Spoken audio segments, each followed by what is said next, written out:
ಇಲ್ಲ, ಸ್ಥಳೀಯ ರಾಜಕಾರಣ ಅಲ್ಲ, ಅದು ಟೋಟಲ್ಲು ಸೆಂಟ್ರಲ್ ಗೌರ್ಮೆಂಟು ಅಂಡರೇ ಬರೋದು. ಅದು ಅದೇ ಏನನ್ನ ಸ್ಟೇಟ್ ಗೌರ್ಮೆಂಟ್ ಅಂಡರ್ ಬರೋಂಥ ಸಂಸ್ಥೆ ಏನನ್ನ ಆ ರೀತಿಯಲ್ಲಿ ಏನೇನು ನಡೆದಿದ್ರೆ ಇಷ್ಟೊತ್ತಿಗೆ ಪ್ರತಿ ಮೀಡಿಯಾದಲ್ಲಿ ಸ್ಟೇಟ್ ಗೌರ್ಮೆಂಟು ಸಂಸ್ಥೆ ಕಂಪ್ನಿ ಈ ಥರ ಮಾಡ್ತು, ಆ ಥರ ಮಾಡ್ತು, ಇಷ್ಟು ಕೋಟಿ ಹಗರಣ, ಅಷ್ಟು ಕೋಟಿ ಹಗರಣ ಅಂತೇಳಿ ಹಾಕ್ಬಿಡ್ತು. NMDC ಯಾವಾಗ central government run by central government ಅಂದಿದ ತಕ್ಷಣ ಯಾರೂ ಮಾತಾಡ್ತಾ ಇಲ್ಲ.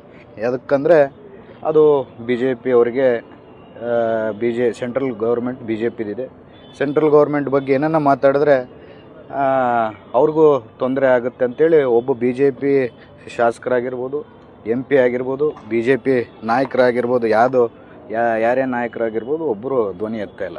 ಯಾಕಂದರೆ ಅವರು ಏನನ್ನ ಮಾಡಿದ್ರೆ ಅದು ಸರಿ, ಬೇರೆಯವರು ಏನು ತಪ್ಪು ಮಾಡಿಲ್ಲ ಅಂದ್ರೂ ಕೂಡ ತಪ್ಪನ್ನು ತೋರಿಸೋದ್ರಲ್ಲಿ ಅವ್ರು ನಿಶ್ಚಿಂತ ಅಂತ ಹೇಳಿ ಕೇಸ್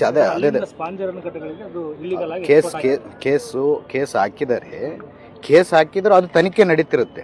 ಆದರೆ ಒಂದು ಜನಪ್ರತಿನಿಧಿಗಳಾಗಿ ನಮ್ಮ ಜವಾಬ್ದಾರಿ ಏನಿರುತ್ತೆ ಅಂದರೆ ಯಾರೇ ತಪ್ಪು ಮಾಡಿರ್ಬೋದು, ಒಂದು ಸೆಂಟ್ರಲ್ ಗೌರ್ಮೆಂಟ್ ನಡೆಸ್ತಿರೋವಂಥ ಸಮಸ್ಯೆ ತಪ್ಪು ಮಾಡಿರ್ಬೋದು, ಸ್ಟೇಟ್ ಗೌರ್ಮೆಂಟ್ ನಡೆಸೋಂಥ ಸಮಸ್ಯೆ ತಪ್ಪು ಮಾಡಿದ್ರೆ ನಾವು ಧ್ವನಿ ಎತ್ತಬೇಕು. ಯಾಕೆ ಎತ್ತಾ ಇಲ್ಲ ಅಂತಂದರೆ ಅವ್ರು ಏನು ಮಾಡಿದ್ರು ಕರೆಕ್ಟೇ, ಬೇರೆಯವರು ಏನು ಮಾಡಿಲ್ಲ ಅಂದರೂ ಎಲ್ಲ ತಪ್ಪೆ ಅಂತೇಳಿ. ಪ್ರಕರಣದಲ್ಲಿ ಸೆಂಟ್ರಲ್ ಗೌರ್ಮೆಂಟ್ NMDCಯಿಂದ ವಿತೌಟ್ ಪರ್ಮಿಟ್ ಮಾಲು ಬಳ್ಳಾರಿ ಸ್ಪಾಂಜ್ ಏನಿದೆ ಅದು ಕಾಂಗ್ರೆಸ್ ಮುಖಂಡಂದು, ಅದಕ್ಕೆ ಇದಾಗಿದೆ.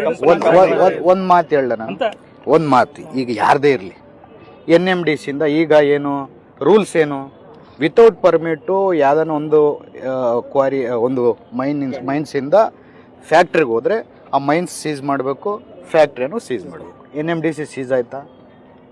ಫ್ಯಾಕ್ಟ್ರಿ ಯಾವನು ತಗೊಂಡಿದ್ದಾನೆ ಅವನು ಸೀಸ್ ಆಯಿತಾ? ಮಾಡಿದ್ರೆ ಅಲ್ಲ ಗೊತ್ತಾಗುತ್ತೆ. NMDC ಸೀಸ್ ಮಾಡೋ ಶಕ್ತಿ ಯಾರಿಗಿಲ್ಲ. ಮಾತಾಡೋಕ್ಕೆ ನಮ್ಮ ಈಗ ಏನನ್ನು ಮಾತಾಡಿದ್ರೆ ಈ ಸೆಂಟ್ರಲ್ ಗೌರ್ಮೆಂಟ್ ಬಗ್ಗೆ ಇವ್ರು ಮಾತಾಡಿದ್ದಾರೆ ಅಂತೇಳಿ ಎಲ್ಲರೂ ನಮ್ಮ ಮೇಲೆ ಬೀಳ್ತಾರೆ. ಯಾರು ಎಷ್ಟು ಮಂದಿ ಬಿದ್ದರೂ ನಾವೇನು ತಲೆ ಕೆಡಿಸ್ಕೊಳೋರೆಲ್ಲ ಮಾತಾಡ್ತಾನೆ ಇರ್ತೀವಿ. ಅನ್ಯಾಯ ವಿರುದ್ಧನೇ ಮಾತಾಡ್ಬೇಕು ನಾವು ಜನಪ್ರತಿನಿಧಿಗಳು ಅಂದಮೇಲೆ. ಈ ಥರ ಬೇರೆ ಇದೇ ಪ್ರೈವೇಟ್ ಆಗಿರ್ಬೋದು, ಯಾರನ್ನ ಮಾಡಿದರೆ ಏನನ್ನ ವಿತೌಟ್ ಪರ್ಮಿಟಲ್ಲಿ ಯಾರನ್ನ ಕಳಿಸಿದ್ರೆ ಮೈನ್ ಓನರ್ಸು, ಅವ್ರಿಗೆ ಪೆನಾಲ್ಟಿಗಳು ಹಾಕಿ ಅವ್ರನ್ನ ಇಷ್ಟೊತ್ತಿಗೆ ಅವ್ರ ಮೈನಿಂಗ್ ಲೀಸೇ ಕ್ಯಾನ್ಸಲ್ ಮಾಡ್ತಿದ್ರು. NMDC ಅಂದಿದ ತಕ್ಷಣ ಯಾರು ಮಾತಾಡಲ್ಲ, ಅದ್ರ ಬಗ್ಗೆ ತನಿಖೆ ಆಗಬೇಕು.